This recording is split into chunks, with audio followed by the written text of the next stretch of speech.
White House, but today's attack really causing some fears here at home. That's right. All this as we are now working to confirm if members of the Louisiana National Guard are in or around Qatar. WDSU reporter Shay O'Connor joins us live right now with more on this and how our local military leaders are reacting to the latest missile strikes. Shay? Good evening to you, Stella and Judy. I have reached out to the Louisiana National Guard as well as the governor's office for this confirmation on if Louisiana troops are indeed in Qatar.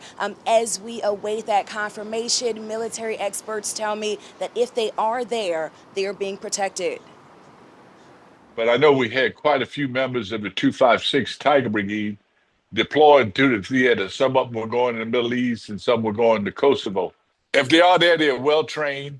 They're well equipped and they're well defended. Retired U.S. Army General Russell Honore says he doesn't believe Iran was trying to cause significant damage or death. But the intention, I think, was performative in that they were striking back. While others fear this could be the start of worsening tensions. What it did show is that Iran is not afraid to retaliate. Keep in mind, attacks have consequences.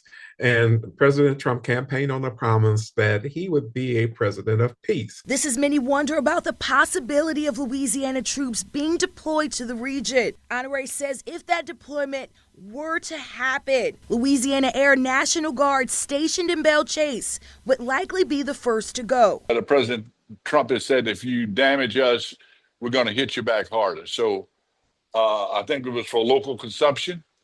And hopefully it's over with, and hopefully everybody will stand down to include the Israelis, because the last thing we need is a shooting war. Not only if they're all locals, but any troops that might be injured or unfortunately killed in the conflict. The troops do not need to be collateral damage in this situation. And again, I have reached out to state leaders and I'm awaiting that confirmation on if Louisiana troops are indeed in Qatar. Of course, I'll let you know when I hear back. Reporting live from New Orleans, Shay O'Connor, WDSU News.